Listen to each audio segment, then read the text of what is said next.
कायदा कानून सिखाने वाला कौन है?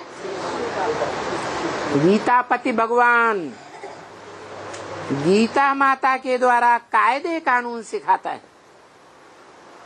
गीता में कर्म अकर्म विकर्म की गति समझाता है।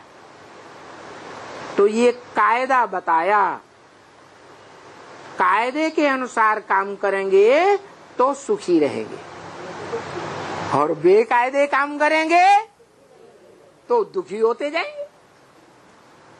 तो देखते में आता है इस मनुष्य सृष्टि में पहले जन्म से ही, पहले सीन से ही जो देवात्माएं भले 16 कला संपूर्ण तो होती हैं, परंतु देह का सुख भोगने के कारण नीचे गिरना शुरू हो जाता है। 16 कला संपूर्ण से 15.5, 14 कला, 8 कला, कमती होते होते कलयुग के अंत में कलाहीन हो जाते हैं। सारी कला काया चट एकदम पतित बन जाते। तो पतित तो सब बनते हैं, क्योंकि भोगी है। इस मनुष्य सृष्टि में पार्ट बजाने वाली कोई ऐसी आत्मा भी है जो पतित नहीं बनती है या नहीं है? कौन? एक शिव बाप ही है जो इस मनुष्य सृष्टि में आता तो है, परंतु इस दुनिया के जो भी ग्रेट ग्रेट फादर्स कहे जाते हैं, बड़े बड़े धर्म संप्रदायों के बाप कहे जाते हैं, जैसे क्राइस्ट, दुनिया की लगभग आधी जनरेशन क्राइस्ट को अपना बाप मानती है।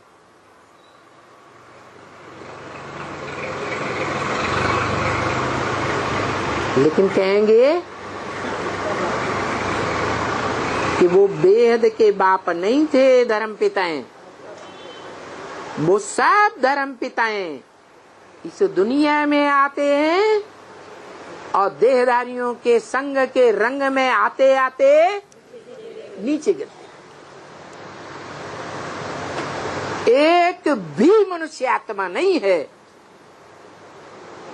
जो संग के रंग में ना आती हो, क्योंकि गीता में लिखा है संगात संजायते कामा। कोई का संग करेंगे तो जिसका संग करेंगे उसमें आसक्ति होने से कामना जरूर पैदा होगी कि फिर से इसका संग करें। बार बार याद आएगा। इसलिए ब्रह्म वाक्य बाबा ने हमको अलर्ट कर दिया। क्या? कामना माने इच्छा, इच्छा मात्रम अविद्या। इस स्टेज पर पहुंचना है।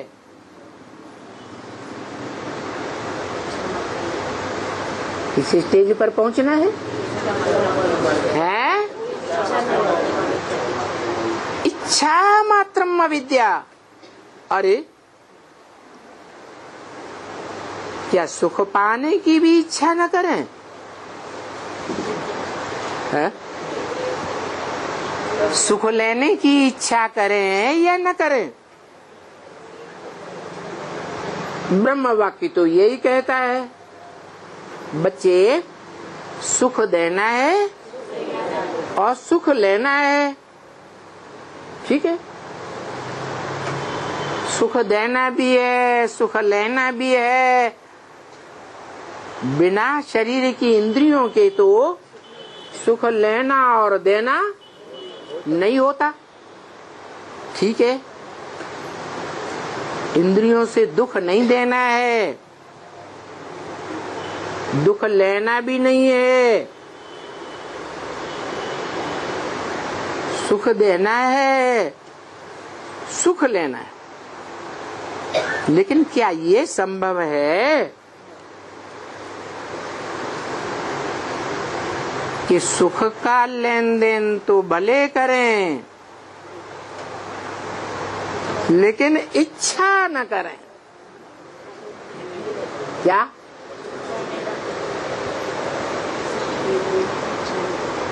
ऐसा कोई गायन है मनुष्य सृष्टि में? कोई शास्त्र में गायन है क्या? है?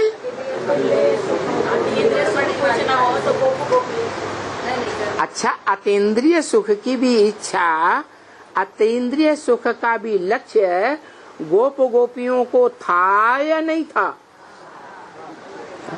है? गोप गोपियों का लक्ष्य था या नहीं था कि इंद्रियां देह का अंग, देह विनाशी तो इंद्रियां भी विनाशी, उनका सुख भी विनाशी। लेकिन इंद्रियों से जो परे का सुख है, अतीन्द्रिय सुख, क्या वो अविनाशी है? अविनाशी है या नहीं है? हैं? कोई कहता है, कोई कहता नहीं है, हैं?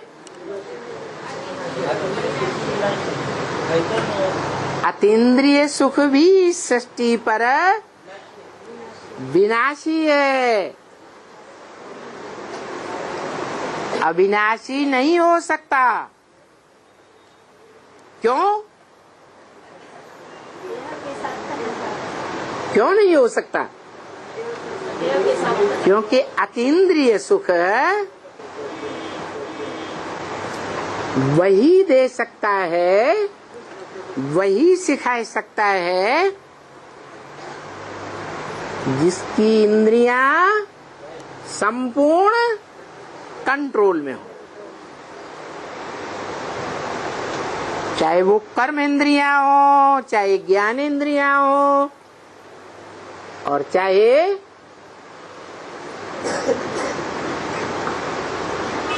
जो इंद्रियां बड़ी प्रबल कही जाती हैं, उनसे भी प्रबल 11वीं इंद्रिय मन ही क्यों न हो,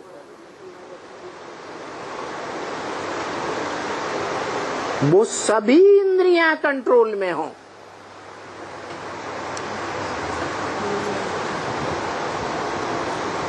और अव्वल नंबर हो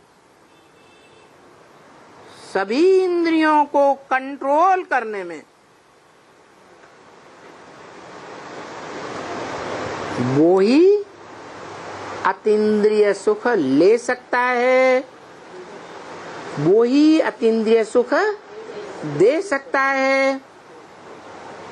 अगर कहें ले सकता है,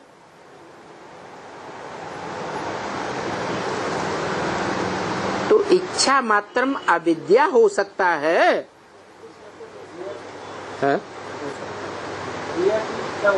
है? लिया?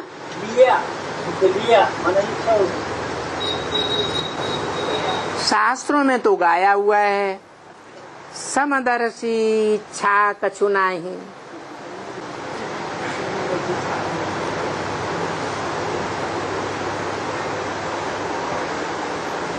गाया हुआ है या नहीं है? हमारे जान सदा शिव जोगी, अज अनवद्य अकाम अभोगी। अकाम माने कोई कामना नहीं उनको। तो जब कोई कामना नहीं है तो अभोक्ता हो गया। सुख भोगने की कामना ही नहीं। फिर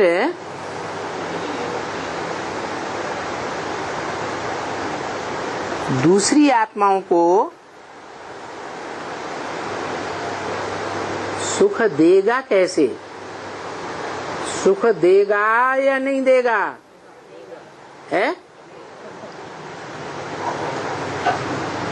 अकाम है। समदर्शी इच्छा कछु नहीं, इच्छा है ही नहीं, तो भी सुख देगा। है? अरे उसको इच्छा ही नहीं है तो सुख देगा? नहीं देगा। और कोई लेना चाहे तो देगा या नहीं देगा? देगा। है? हाँ, उसकी इच्छा तो नहीं है, लेकिन लेने वालों की इच्छा है या नहीं है? तो जब लेने वालों की इच्छा है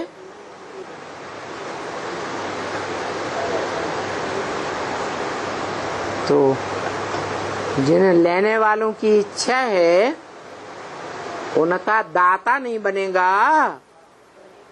है? आज तो गांव-गांव में माताएं गाती हैं, मेले मलाखड़े में जाती हैं तो भी बैलगाड़ी में गीत गाते जाती हैं। दाता एक राम भिखारी सारी दुनिया, दाता एक राम। ये माताओं को कैसे मालूम पड़ जाता है? हैं? इतनी ऊंची बात ये गाँवड़े की माताओं को कैसे पहुंच गई जो गीत बनाई लिए? ये कहाँ की यादगार है? ये संगम युग की यादगार है कि जो दाता है सुख का दाता, कर्मेंद्रियों से सुख का दाता नहीं, कर्मेंद्रियों से जहाँ सुख दिया जाता है वो दुनिया द्वैतवादी कर्म प्रधान दुनिया बन जाती है। कर्म करोगे तो प्रकृति सुख देगी, कर्म नहीं करोगे तो प्रकृति सुख देने वाली नहीं। मना ये कर्मेंद्रियां कर्म में आसक्त कराती हैं। क्या कहा? कर्मेंद्रियां कर्मेंद्रियों के कर्म में आसक्ति पैदा करती हैं। इससे ये दुनिया कर्म करने वालों की दुनिया बनती है, वो देवताओं की दुनिया नहीं बनती, जहाँ देवताओं को सुख लेने के लिए कोई कर्म करने की दरकार नहीं। जो आज की दुनिया में सब चाहते हैं, बड़े बड़े ऑफिसर बड़े बड़े ऑफिसेज में बैठे हुए हैं, लंबी चौड़ी तनख्वाह पाते हैं, वो भी क्लब में जाने के लिए आतुर बने रहते हैं। कब ये ऑफिस की झंझट छूटे, कब क्लब में जाए, आनंद मनाए। और यथा राजा तथा सारी प्रजा वैसी है। सब ज्यादा समय आनंद लेने में लगाना चाहते हैं, कि नाक पकड़ के उनसे काम कराया जाता है, वो काम करने में लगाना चाहते हैं? यही कारण है कि आज सारी दुनिया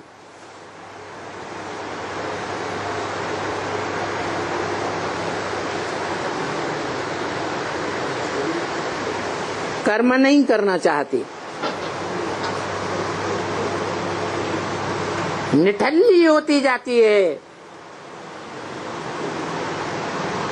बैठे बैठाई मिल जाए, पसीना ना बहाना पड़े, भले ढेर सारी रिश्वत ले लेंगे, चोरी चकारी कर लेंगे गवर्नमेंट की, डकैती डाल लेंगे। कोई राइल डकैती डालते हैं, कोई नीची कोटि के डकैत होते हैं, मारकाट करके डकैती डालते हैं। तो सारी दुनिया में सभी चाहते हैं क्या कि ज्यादा से ज्यादा टाइम हम आनंद लेने में लगाएं।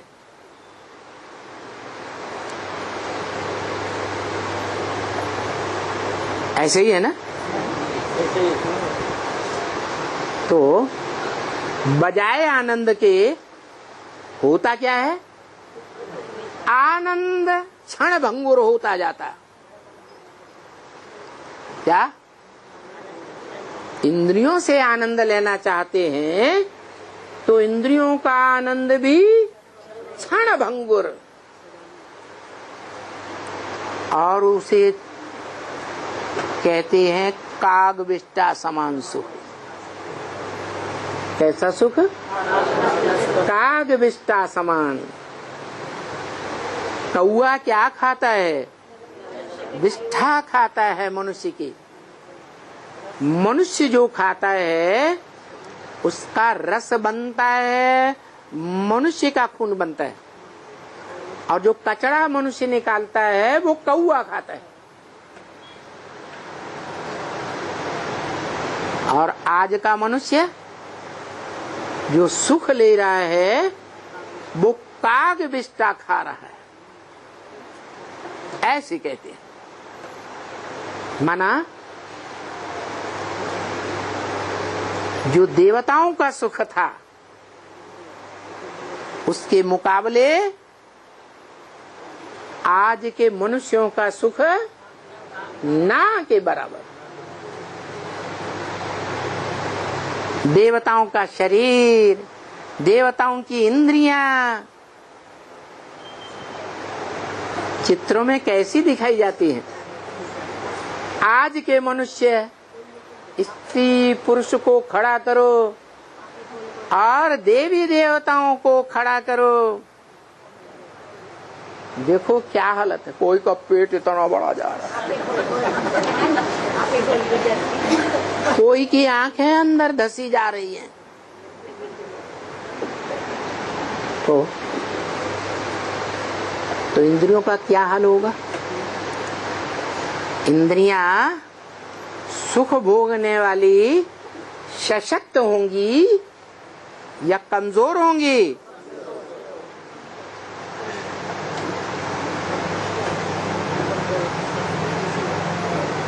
पावरफुल इंद्रियां होंगी तो पावर मिलेगी सुख भोगने में, और इंद्रियां ही कमजोर हैं तो कोई सुख नहीं।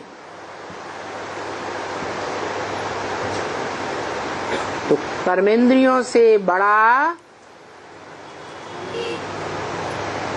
जो ग्रुप है इंद्रियों का वो ज्ञान इंद्रियां कही जाती है। द्वापर जो द्वैतवादी युग कहा जाता है वहां दोनों प्रकार का सुख भोगते हैं। देवताएं जो ज्ञान इंद्रियों का सुख भोगते थे वो सुख गौण हो जाता है, हल्का हो जाता है, और कर्मेंद्रियों के सुख की प्रधानता हो जाती है। दुनिया में।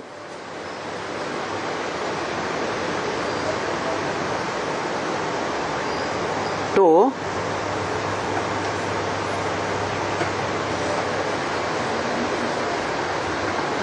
कर्म इंद्रियां हो चाहे ज्ञान इंद्रियां हो, दोनों सशक्त बनी रहें और दोनों प्रकार की इंद्रियों से पूरा सुख मिले, वो तब ही संभव है जब तन कैसा हो, है हेल्दी हो, कोई बीमारी न हो कोई अंग में।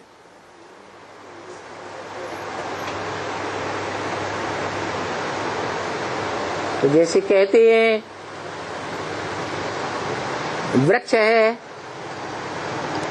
वृक्ष के पत्तों में पानी डालते रहो, खाद डालते रहो, तो वृक्ष सरसब्ज होगा? नहीं होगा। वृक्ष की जड़ों में पानी डाला जाता है, जड़ों में खाद डाली जाती है, तो सरसब्ज होता है। और जड़ें काय में से निकलती है? बीज में से निकलती है। तो ये मनुष्य षष्ठी रूपी वृक्ष है क्या? ये पत्ते 500-700 करोड़ हैं। इन पत्तों को पानी देने से ये सृष्टि सरसब्ज नहीं बनेगी।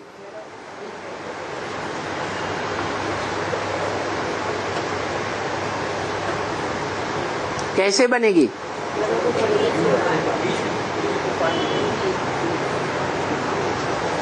जड़ें तो आधार हैं वृक्ष के, जड़ें हैं तो वृक्ष खड़ा है। जैसे ये पैड है, ये पेन रखा है, ये पेन इस पे रखा जाता है, ये हटा लें तो पेन गड्ढे में जाएगा। तो जड़ें आधार हैं।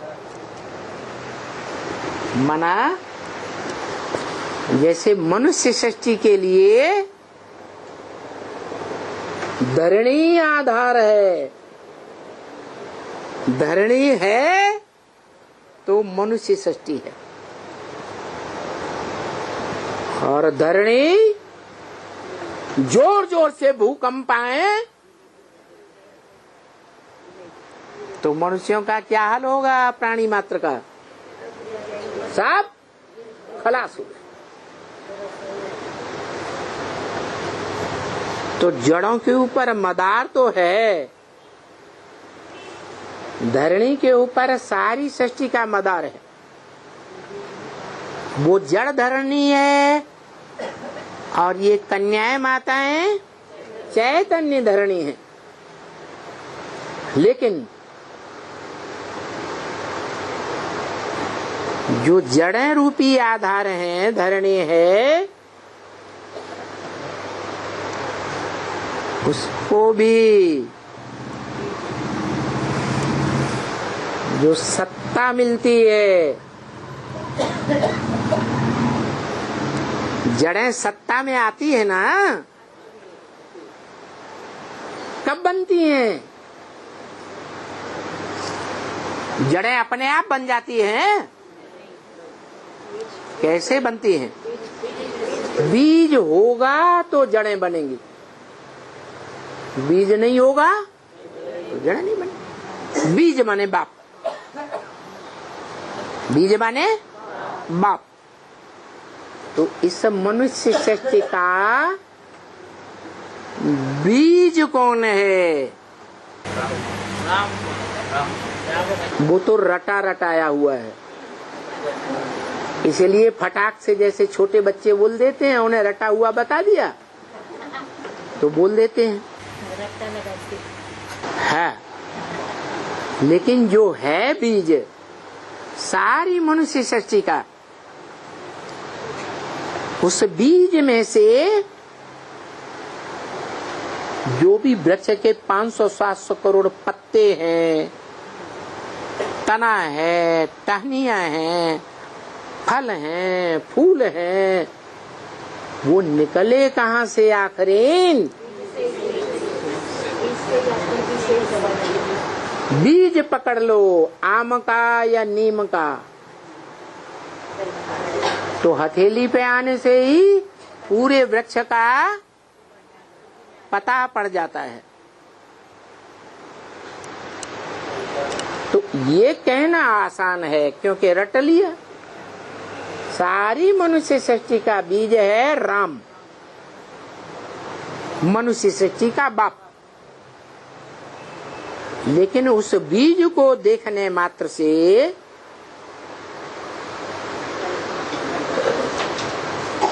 क्या पता लगता है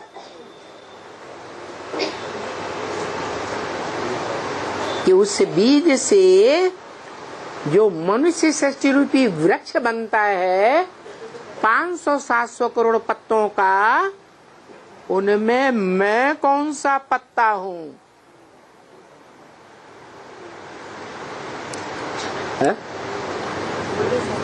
या मैं कौन सी टहनी से कनेक्टेड हूँ? पत्ता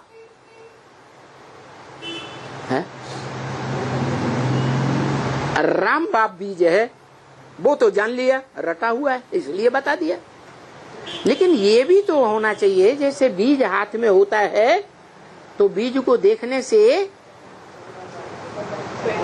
पूरे वृक्ष का पता चलता है कि ऐसे ऐसे ये तना होता है, ये टहनियां होती हैं, ये दाईं ओर की टहनियां, ये बाईं ओर की टहनियां, ये फल है, ये फूल है, सारा बुद्धि में आता है। तो ऐसे ही ये मनुष्य सृष्टि का जो बीज रूप बाप है, क्या उसकी हमको पूरी जानकारी मिल गई है? मिली? नहीं मिली। वो बीज रूप जो आत्मा है, जो तीनों काल में ऑल राउंड पार्ट बजाने वाली है, किसको कहा जाता है? महाकाल। सामान्य काल तो रोज आता रहता है, कभी इसके ऊपर आया, कभी उसके ऊपर आया। काल कोई न कोई को खाता ही रहता है, परंतु महाकाल तो सृष्टि के अंतिम क्षणों में प्रत्यक्ष होता है सारी दुनिया के सामने। जो कालों का काल महाकाल गाया हुआ है, जिसको कोई काल नहीं खा सकता, वो सबको खा जाता है,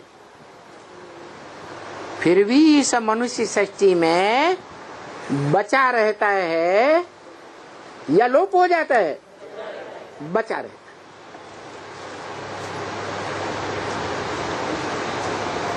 तो वो महाकाल रूपी बीज कौन है?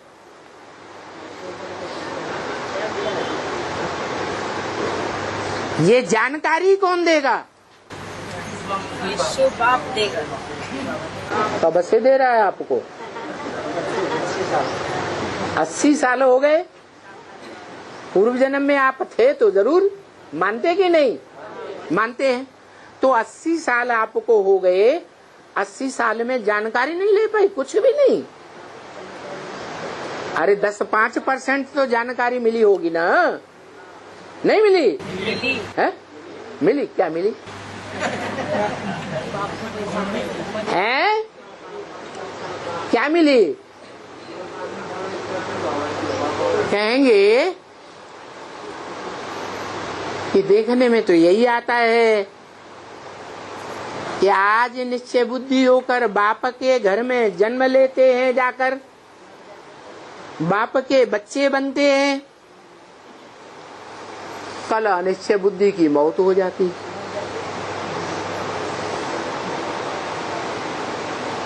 ये जो ब्राह्मणों की दुनिया रची जा रही है ब्रह्मा द्वारा, इसमें आदि से लेकर 80 साल होने जा रहे हैं।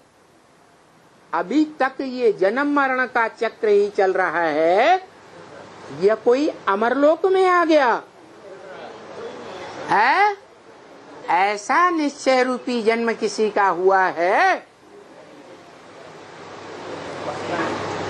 जो पक्का पता पड़ जाए इस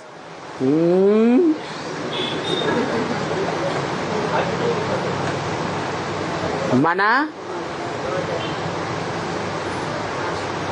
जो ब्रह्म वाक्य है, तुम बच्चों को तमो प्रधान से सतो प्रधान बनने में 40 से 50 वर्ष लगते हैं। तो लगभग सभी बच्चे यही समझते हैं कि 100 साल का संगम, 80 साल पूरे हुए, अभी तो 20 साल और पड़े। और अव्यक्त बाप दादा जिसे हम ब्रह्मा बाबा कहते हैं, उनका लास्ट संदेश बताता है, अरे 20 वर्ष तो है ही नहीं।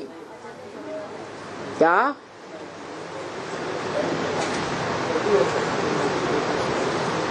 तो अंत समय में बनेंगे। कब होगा अंत समय?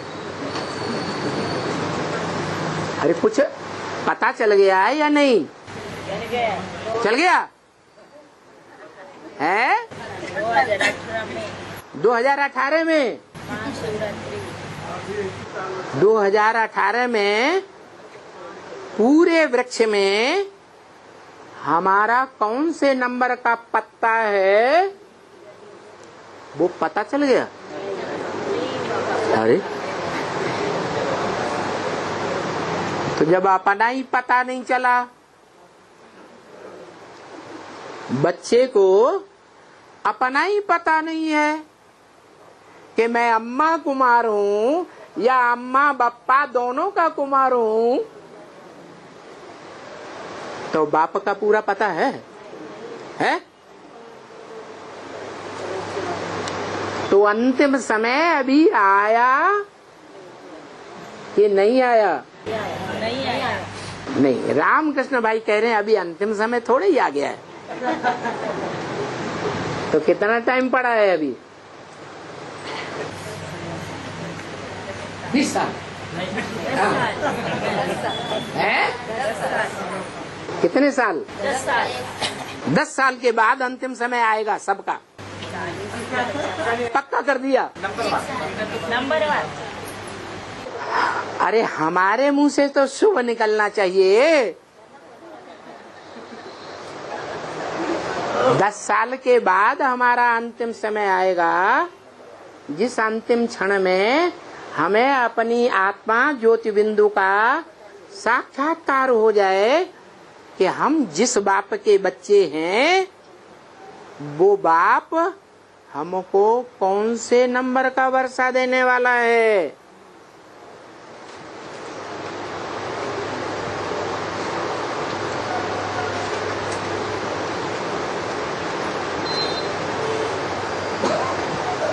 मनुष्य सृष्टि रूपी वृक्ष में हमारा अस्तित्व जड़ों में है। वृक्ष की जड़ें एक होती हैं या अनेक होती हैं? तो उन जड़ों में हमारा अस्तित्व है। हमारी आत्मा का जो ऊंचे से ऊंचा स्वरूप है, उसकी जानकारी जड़ों से आरंभ होती है, या हम जड़ों के भी बीज हैं, या उन जड़ों में भी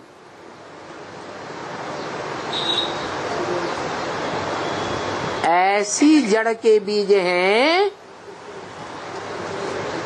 जो मनुष्य सृष्टि रूपी वृक्ष का जो मूल एक बीज है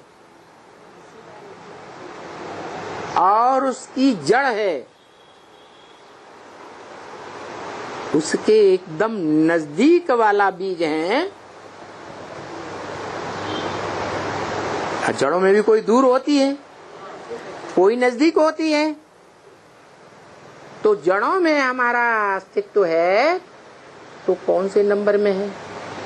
जड़ों के भी जो बीज में हमारा अस्तित्व है तो कौन सा बीज है?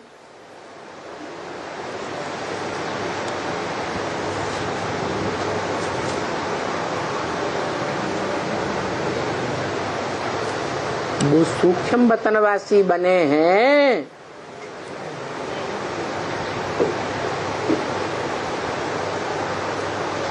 मनन चिंतन मंथन करने वाले बने हैं। किस स्टेज में है? सूक्ष्म वतनवासी ब्रह्मा की सूक्ष्मपुरी की स्टेज में है, विष्णु की मध्यम सूक्ष्म स्टेज में है, या उससे भी ऊंची स्टेज में है? कहाँ तक पहुंचे हैं? या सिर्फ इतना ही जान लिया, अभी अंतिम समय थोड़ा ही आया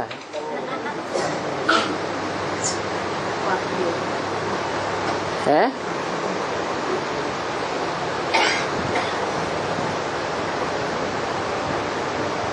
तो बात यही हो रही है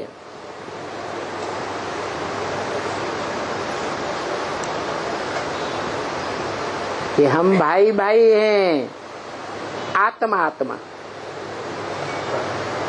लेकिन कौन से नंबर के भाई हैं?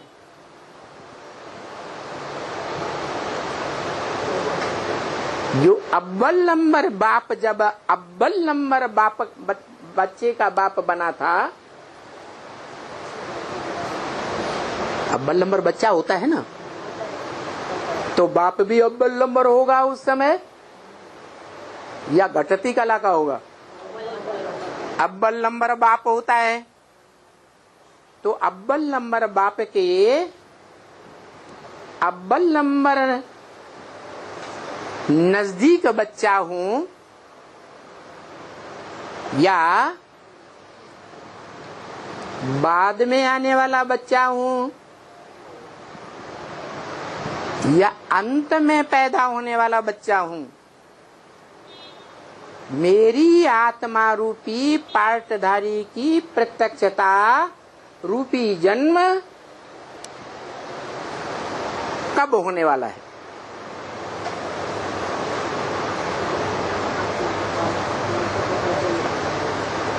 कब होने वाला है? लो, आपके फॉलोअर और निकल रहे हैं। वो कह रहे हैं लास्ट में। लास्ट कब होगा? है तो ये जब फास्ट होगा तब लास्ट होगा, है ना? बाबा ने तो ब्रह्म वाक्य यही बताया है, लास्ट सो फास्ट। आप तो अव्वल नंबर बात बताई, आपके फॉलोअर भी अव्वल नंबर निकल रहे हैं। हाँ, तो लास्ट सो फास्ट जो जाने वाले होंगे वो भी कोई उनका आधार होगा ना। वो किस आधार पर लास्ट में आने पर भी फास्ट हो जाएंगे?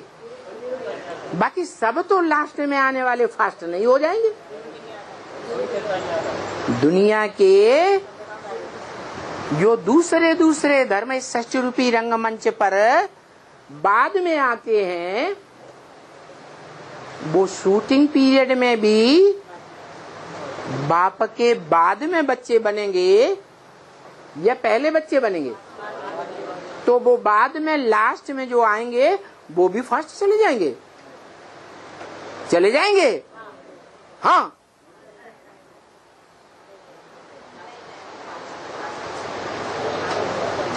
जो आर्य समाज में आने वाले होंगे जो रसिया में आने वाले होंगे ठेठ नास्तिक, वो परम धाम से लास्ट में आते हैं। यहाँ संगम में ज्ञान में लास्ट में ही आवेंगे या पहले आ जाएंगे? तो वो फास्ट चले जाएंगे, वो तो फास्ट नहीं जाएंगे। बाकी फिर किसके लिए बोला कि भले संगम युग में लास्ट में आएंगे तो भी फास्ट चले जाएंगे। हाँ, उनका भी कोई हिसाब किताब है या नहीं है? क्या हिसाब किताब है उनका? हिसाब ये है, इस सृष्टि रूपी चक्र में आकर के जब से जन्म लेते हैं अंत तक भी वो बाप की श्रीमत को पक्का पकड़ लेते हैं।